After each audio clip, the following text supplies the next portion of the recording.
अस्सलाम वालेकुम dear students, welcome to my YouTube channel Physics Found. I am Sanaullah महर।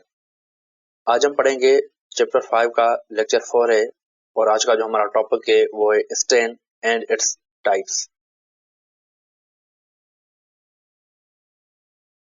तो बेटा अगर हम स्ट्रेन की बात करें तो स्ट्रेन क्या होता है। बेसिकली स्ट्रेन की जो हमारी उर्दू में माना होती है वो भी होती है किसी चीज को खींचना, ठीक है।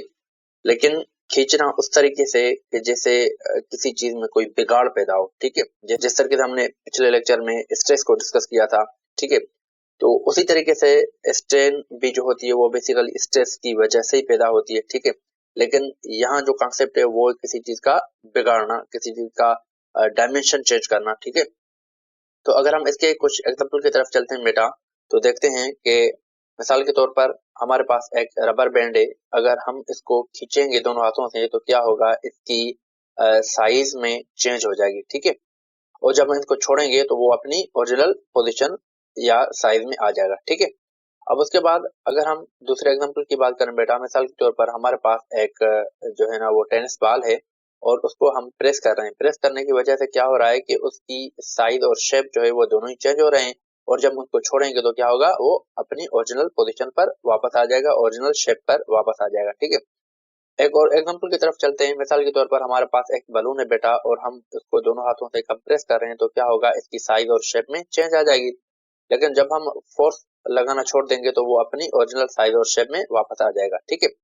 अगर यहाँ की हम बात करें बेटा तो देखें कि तीनों ही एग्जांपल्स में हमें एक चीज समझ में आ गई कि यहाँ जब हम फोर्स लगा रहे हैं तो क्या हो रहा है कि इन चीजों की जो है ना वो साइज और शेप चेंज हो रही है, ठीक है। जब साइज और शेप चेंज हो रही है तो हम कहेंगे कि इनका क्या है कि डायमेंशन चेंज हो रहा है, ठीक है। यहाँ अगर देखा जाए तो यहाँ इसकी लेंथ चेंज हो रही है, यहाँ इसका वॉल्यूम चेंज हो रहा है और यहाँ भी इसका वॉल्यूम चेंज हो रहा है, ठीक है। तो बेसिकली डायमेंशन होता ये है कि या किसी चीज का लेंथ या उसका वॉल्यूम जो है ना वो चेंज हो जाए तो हम उसको जो है ना वो डायमेंशन बेसिकली कहते हैं, ठीक है। हम यहाँ स्ट्रेन की डेफिनेशन की बात करें बेटा तो उसमें कहता है the ratio of change in dimension to the original dimension is called strain. अब इसके कहने का मतलब यह है कि हम क्या करें कि जब किसी ऑब्जेक्ट पर फोर्स लगाएं तो उस पर जो उसका जो डायमेंशन चेंज हो रहा है, ठीक है। पहले उसका डायमेंशन क्या था, अब बाद में उसका डायमेंशन क्या है, उन दोनों का हम रेशो जब निकालेंगे उसको हम बोलते हैं स्ट्रेन, ठीक है। तो उसको मजीद आगे समझने की कोशिश करते हैं बेटा कि किस तरीके से हम उसका रेशो जो है ना वो निकाल सकते हैं और क्या क्या उसमें चीजें आ सकती है हमारी, ठीक है। अगर हम इसके फार्मूले की बात करें बेटा तो फार्मूला इस तरीके से हम लिखेंगे कि strain is equal to change in dimension divide by original dimension, ठीक है। तो इसको हम जो है ना वो एक एग्जांपल के थ्रू समझने की कोशिश करते हैं बेटा। तो मिसाल के तौर पर हमारे पास एक ये स्प्रिंग पड़ा हुआ है और हम इसकी जो है वो ये ओरिजिनल लेंथ है, ठीक है। अब हम क्या करें कि इस स्प्रिंग पर दोनों साइड से हम फोर्स लगा रहे हैं, ठीक है। यहाँ से भी फोर्स लगाएंगे और यहाँ से भी फोर्स लगा रहे हैं। अब ये जो हम फोर्स लगा रहे हैं बेटा, हम इसको क्या बोलते हैं, इसको हम बोलते हैं डिफॉर्मिंग फोर्स, ठीक है। या हम ऐसे भी कह सकते हैं कि हम बाहर से हम एक्सटर्नल फोर्स लगा रहे हैं जिसको हमने नाम दिया था प्रेशर का भी, ठीक है।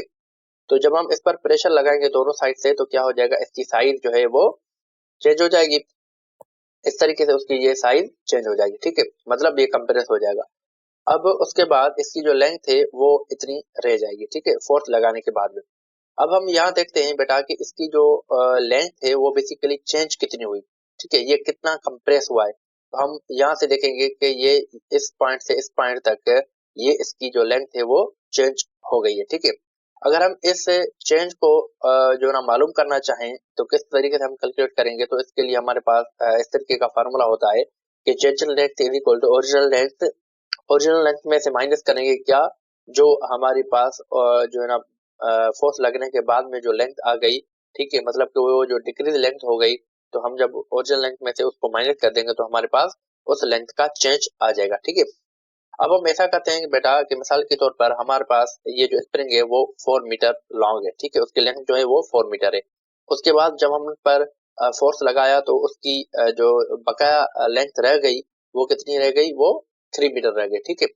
अब हम उसकी चेंज अगर निकालें तो चेंज कितनी होगी, वो होगी उसकी 1 मीटर, ठीक है। मतलब 4 - 3 तो 1 मीटर होगी। अगर हम स्ट्रेन की बात करें बेटा तो हम स्ट्रेन किस तरीके से निकालेंगे, वो होगा हमारा क्या है, चेंज इन डायमेंशन, मतलब डायमेंशन की चेंज कितनी हुई उसकी लेंथ में, वो हो गई 1 मीटर, और ओरिजिनल डायमेंशन मतलब कि ओरिजिनल उसकी लेंथ कितनी थी, 4 मीटर थी, तो 1/4, जब हम 1/4 करेंगे तो हमारे पास जो स्ट्रेन का वैल्यू आ जाएगा वो आ जाएगा 0.25। ठीक है, तो इसका मतलब ये हुआ कि इस ऑब्जेक्ट में, इस स्प्रिंग में जो हमारे पास स्ट्रेंथ थी वो कितनी थी, वो 0.25 थी। ठीक है, तो अगर हम मजीद इसके फार्मूले की बात करें बेटा तो हम इसको इस तरीके से लिख सकते हैं कि change in length divide by original length. ठीक है, तो अब उसके यूनिट की हम बात करें बेटा तो यूनिट हम किस तरीके से निकालेंगे, जैसा कि हमारे पास फार्मूला है delta L divide by L, तो यहाँ अगर यूनिट की बात करें तो लेंथ का यूनिट होता है मीटर, और नीचे भी हमारे पास लेंथ का यूनिट मीटर ही आ जाएगा। ठीक है,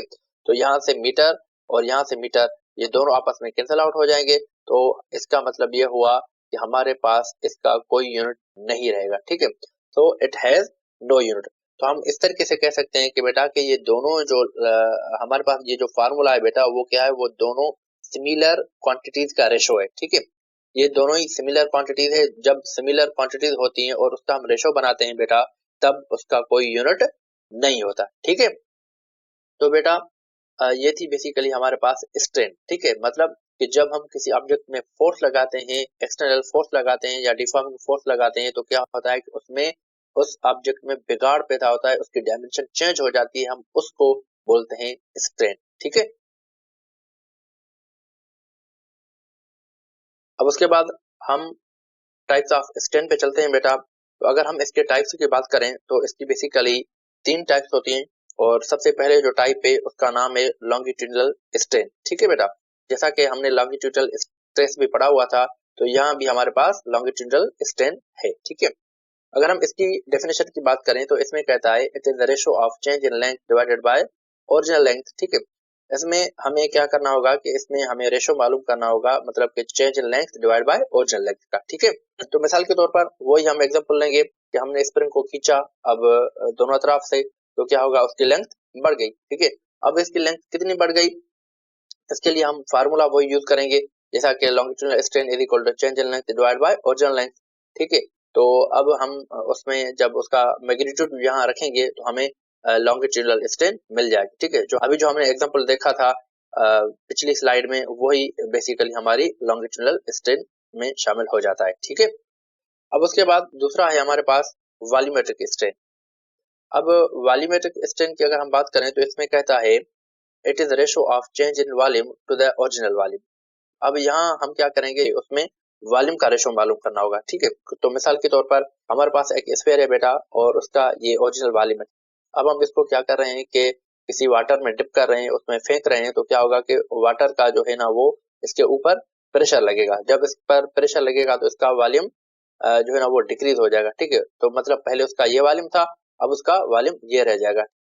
अब जब इसका ये वॉल्यूम रह जाएगा तो हम क्या करेंगे, इस पर इसका अब कंपैरिजन करेंगे, इसका रेशो निकालेंगे कि पहले उसका ओरिजिनल वॉल्यूम और उसका चेंज इन वॉल्यूम जो है ना वो बाद में जो वॉल्यूम था उसका कितना हुआ, उसका हम पहले से चेंज निकालेंगे और उसके बाद उसको डिवाइड कर देंगे ओरिजिनल वॉल्यूम से। तो इसका फार्मूला इस तरीके से बनेगा बेटा कि volumetric strain is equal to change in volume divide by original volume. ठीक है, तो इस तरीके से हम उसका वॉल्यूम निकालकर हम वॉल्यूमेट्रिक स्ट्रेन मालूम कर सकते हैं। ठीक है, अब उसके बाद हम तीसरी टाइप पे चलते हैं बेटा, जो कि है हमारे पास शेयरिंग स्ट्रेन। जैसा कि हमने पिछले लेक्चर में शेयरिंग स्ट्रेस भी पढ़ी हुई थी, तो बेसिकली शेयरिंग स्ट्रेन जो है वो शेयरिंग स्ट्रेस की वजह से ही पैदा होती है। तो इसके लिए हमें कहता है the ratio of displacement to that perpendicular distance. इसको हम इस तरीके से समझ सकते हैं बेटा कि मिसाल के तौर पर हमारे पास ये बॉक्स पड़ा हुआ है और हम इस बॉक्स पर यहाँ जो है ना वो टेंजेंशियली फोर्स लगाएंगे। जब टेंजेंशियली फोर्स लगाएंगे तो ये इसमें थोड़ी सी चेंज आ जाएगी। ठीक है, ये थोड़ा सा टेढ़ा हो जाएगा। अब इसको हम इस तरीके से समझते हैं, मिसाल के तौर पर हम इसका ये फ्रंट ले लेते हैं बेटा। तो मिसाल के तौर पर पहले बॉक्स का शेप जो था वो इस तरीके से था। अब जब हम इस पर टेंजेंशियली फोर्स लगाएंगे तो ये क्या हो जाएगा, इस तरीके से थोड़ा सा टेढ़ा हो जाएगा। ठीक है, और उसमें जो चेंज आ जाएगी वो इस तरीके की चेंज आ जाएगी। तो अब हम जहां से देखें तो बेसिकली इसमें क्या कहता है, इसमें कहता है कि displacement to the perpendicular distance. अब उसका जो ओरिजिनल डिस्टेंस था, मतलब ये परपेंडिकुलर डिस्टेंस ये था। ठीक है, हमने उसको एल से शो किया हुआ है, और अब उसमें फोर्स लगाने की वजह से डिस्प्लेसमेंट चेंज हुआ है, ठीक है, और वो कितना चेंज हुआ है, वो इस तरीके से इतना चेंज हुआ है, ठीक है बेटा। तो मतलब यहाँ से जब हमने फोर्स लगाया तो इसने इतना डिस्प्लेसमेंट टिल्ट कर दिया, थोड़ा सा टेढ़ा हो गया इतना डिस्प्लेसमेंट।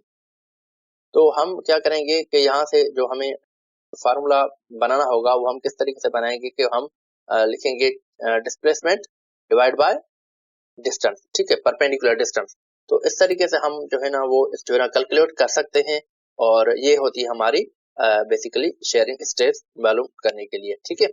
शेयरिंग स्ट्रेस को मालूम करने के लिए हमारे पास इस तरीके का फार्मूला आ जाता है कि change in x divide by L.